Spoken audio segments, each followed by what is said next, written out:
show. It is Green Dot Daily, Action Network's daily sports betting show. Brendan Glasheen back with you. It's great to see all of you. I hope I missed you. You may or may not have missed me, but it's good to see you here.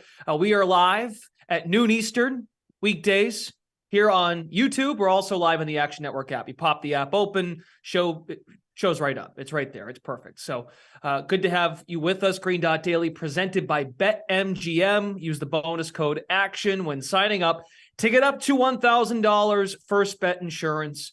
Terms and conditions apply. Coming up on today's show, Chris Raybon is standing by to give out a futures pick in the NBA, also targeting a few spots, one spot that he likes in particular tonight.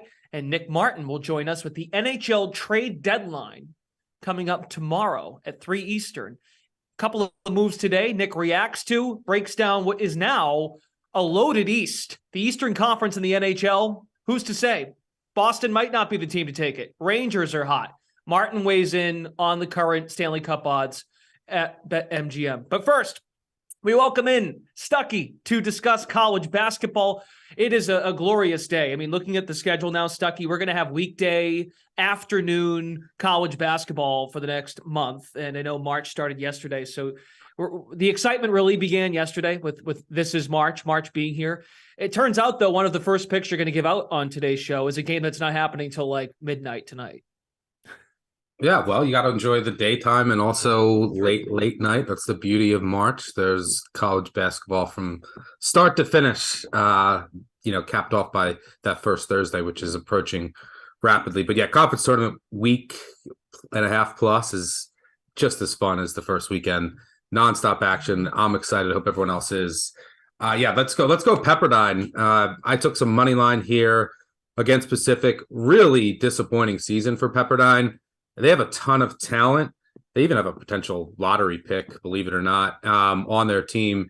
And they, one thing that I look for in conference tournaments, especially in the first round, is why would a team be undervalued? And a lot of times it's okay, a super talented team that kind of just faded away, but now this is an opportunity for them to kind of reset and it's new life.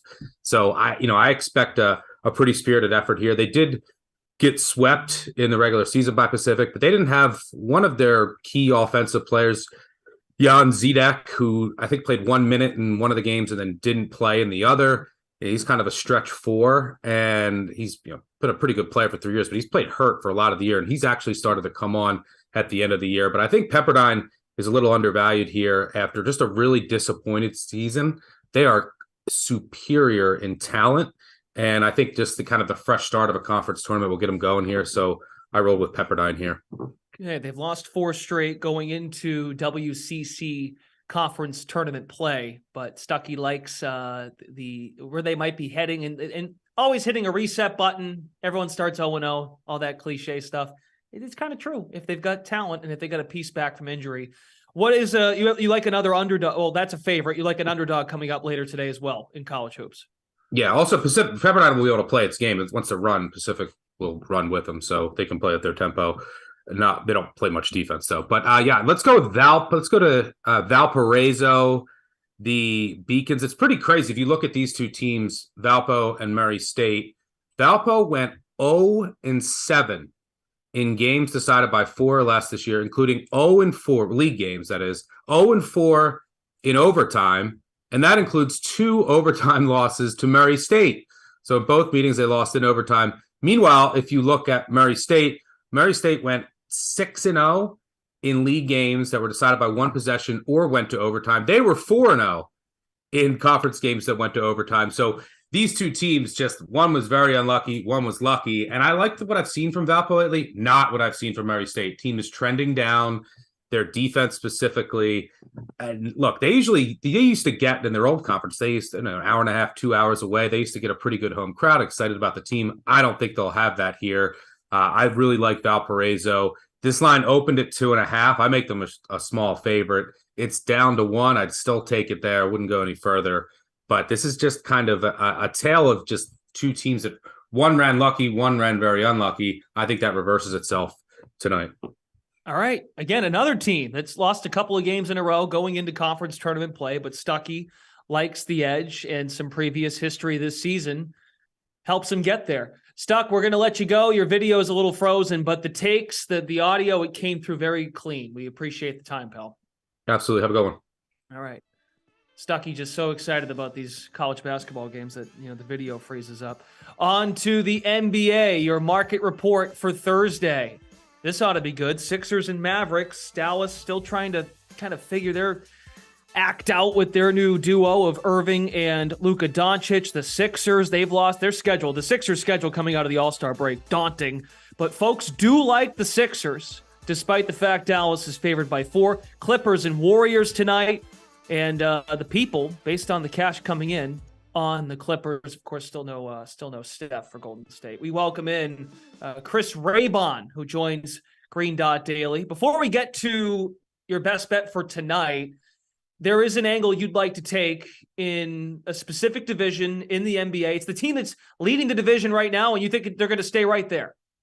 Yes, the Sacramento Kings in the Pacific Division are not the favorite to win that division, despite being in the lead. They are plus 150 or around there, depending where you look. And I'm looking at this division, and I see that 3-game lead that Sacramento has on Phoenix. Now, Phoenix is the favorite, and I understand it. You get a player like KD, and that's going to move the market. But, we've seen this time and time again this year and in this Western Conference where, teams switch up their rosters, teams get better maybe on paper, or they make a flashy new addition.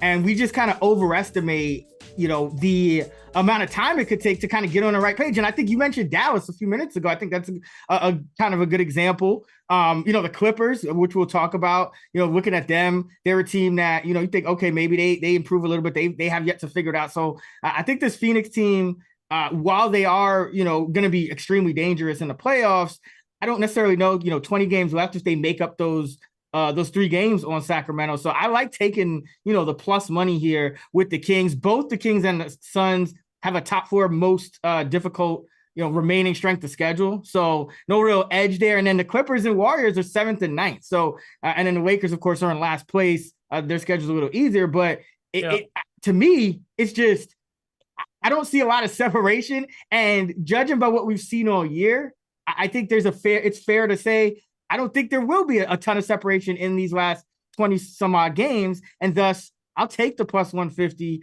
with the team that has that 3-game head start. Now they still play the Suns and the Kings play 2 more times, and Phoenix has already won both of the meetings head to head. This is pre-Durant. That would be the only concern for you is if, obviously you're going to, but that's also a way, I would expect the Suns to be favored in those games, right? Right. If the Kings take one of them, even, it's already baked into the numbers. What I'm saying, you're taking a 3-game lead and you're getting, and not even just like plus 110, like you're getting significant plus juice on a team with a 3-game lead in division where I think it's not just the Suns and Kings, the Suns and Kings, like everybody's going to kind of knock each other around in that division. Like 4 of the 5 the 4 top teams all have top 9, most difficult remaining schedule strength. So I just think everyone's going to kind of knock each other out. If it comes down to, okay, well, Sacramento drops those 2 games to Phoenix and that, or it's 3-1 and they tie and that's how I lose the bet. Yeah. So be it. But I just think you're getting really good value on the Kings. I don't think you want to kind of take the Suns. You're risking, their depth is smaller. Their depth is less. And obviously, and you're still risking injury with them too. All these teams are kind of going through some things. So I just think you take the team at plus money with the 3-game lead. And the Kings are just playing good basketball either way, by the way. Right. I'm just bringing up the fact that it could come down to a tiebreaker if the Suns go on a run and if the Kings don't win the next 2 when they play head to head. But okay. And look, you bring up injuries. Let's go to tonight's game that you like. You have a side in a game tonight between the Clippers and the Warriors. Mentioned Steph. There is a report that Steph could return this weekend when the team goes on a road trip. No Wiggins. Jordan Poole is probable. Yeah. And I think Gary Payton's still out as well since they've acquired him. Not expecting him back. But as long as Poole plays, if Poole is probable, if Poole is playing, I like the Warriors plus 3.5 here. You mentioned earlier, I think, people hit the Clips early. And, if you still haven't made a bet on this game, I think the Warriors are the side. For one, we've seen these teams that kind of switch things up.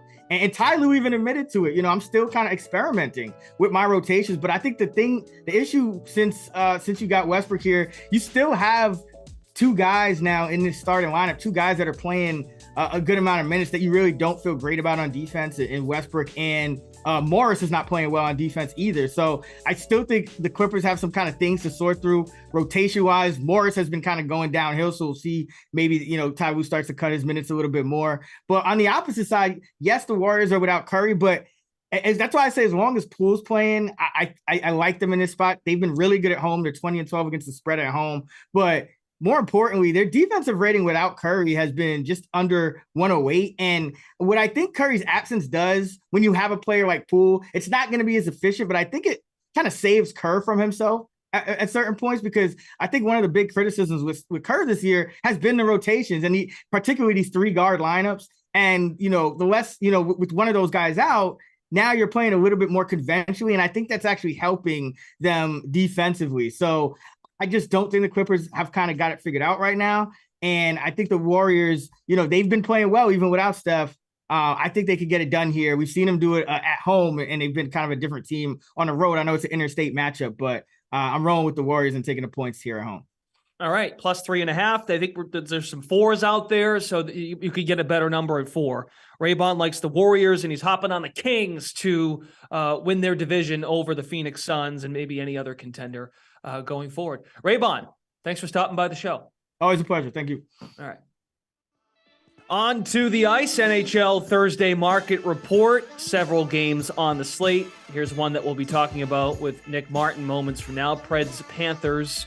Panthers favorites at home against the Predators. They've been active as the trade deadline nears. Money coming in on Florida. We're going to start talking trade deadline now with Nick Martin. He joins Green Dot Daily. Back in Boston after the Bruins not only beat Calgary, but then Calgary also lost to Vegas. So it's good to finally talk to you again so I can hold you accountable for your information. But Nick Martin does a great job. You can find him in the Action Network app. So Boston active at the deadline. The latest move, Tyler Bertuzzi to the Bruins. Grenland last night to Pittsburgh. So a lot going on. What is your latest, also comparing the market with the betting odds for the Stanley Cup over at BetMGM? What's your latest temperature of this trade deadline, 3 Eastern Friday? Yeah, so I think specifically when we're talking about the East teams, when we're talking about Boston, and this isn't a slight on their acquisitions, Orlov's been unreal for them. Bertuzzi should be a good fit to help round out the depth scoring. But from a cup outright perspective, I don't think there's really much value there at all, just because the path in the East has gotten so tough. So what you're going to want to do for most of these teams, and I'll tie in Patrick Kane here because he was such a massive pickup for the Rangers. And it seems like, in a lot of people's eyes, the celebration's already being planned, even though there's a lot of roadblocks. They've probably got New Jersey in round 1 who got Timo Meier. So it's an absolute arms race in the East. Pretty much every relevant team has made huge moves. So from a betting perspective, the important thing to note here is that I think the cup outrights, especially when we factor in the holds, you want to consider betting series by series. I think that's going to give you better options, especially if you're someone who, if it's your team, whatever, you want to put some money down, obviously that's a different factor. But if you want to maximize your return, and I'll use the Rangers to break this down. So in round 1, they'll play New Jersey, which I think any odds maker would say is going to be probably minus 110, or maybe even New Jersey opens as a slight favorite. So let's say if it's minus 110, you want to be $100 better, that becomes 190. So you go into series 2 with probably Carolina, the Rangers would be plus 110 there. So then that becomes 400, your initial. Round 3, they'd probably get Boston. I think it'd be generous to say they'd be plus 115. That'd be 860 then. And then if you go into the final, if you get Colorado, and this is where it gets a little debatable, but this just illustrates the point. So say they get Colorado, they'd be an underdog again. Then you're talking about an $1,800 return. And then it's pretty clear to say that today's prices are not so good when you look at it on a truer odds perspective. And I think as with like a lot of things, like cup outright prices, they take a bigger hold. And then if people want to do it this way, like I think it stands out less when you open up series prices at minus 110. So that'd kind of be my note there, just because like the East has gotten so stacked. Like I really don't know. But your point is don't jump on these numbers just yet. For sure. And like, I'm not saying they're going to get better. I just don't really think there's a lot of value there. Like it almost seems like maybe I don't know if it's just that so many people are just like, let's pour money in because this team, like Timo Meier, they look like the Cup champs now. They've been that good and they got him. And it's like, well, there's 6 teams in the East that we're saying that for. Like it is. And then I think Carolina maybe could do something more, but if not, they're still a really, really good team that could win it all. So there's so many teams. Like I don't think I've seen a year where I'm not. I could see like any of them breaking through. And I think it just ties into like the ultimate point too, that like the NHL playoffs are so closely fought when it really comes down to it. Like there's going to be some series that are probably decided by 1 point shot banking in or something like that. And people will come up with the narratives about why stuff happened. But I think a lot of times you forget, like, it's really hard to completely control the result in hockey. Like it's like a 55-45 thing when like Boston plays Carolina and they're both going full tilt and you know what I mean? Yeah. I think the price that the Rangers, the price was right for Patrick Kane. Didn't have to give up too much. I'm sure they had to work something out with the contract. It also sounds like he wanted there. He's from Buffalo, but wanted to be in New York. Rangers are one of his preferred destinations. How about a team, and I'm just looking at teams in the East. So Boston's at plus 475, Carolina plus 700. You mentioned the Rangers, they're down there. The Leafs just before them, Devils, Lightning. Then you get all the way down to the Pittsburgh Penguins at plus 3,300. They did make a move last night, but you're still not sold. I'm not sold at all. I think this move reeks of desperation, trying to kind of squeeze what they can out of the remainder of this core. So they'd be a team I definitely wouldn't touch because I don't think Granlund moves the needle. I don't think it's like something you want to tap into at all. And in the East, it just seems like it's almost just saying you did something to do something, because I think they're a big gap below pretty much 6 other teams.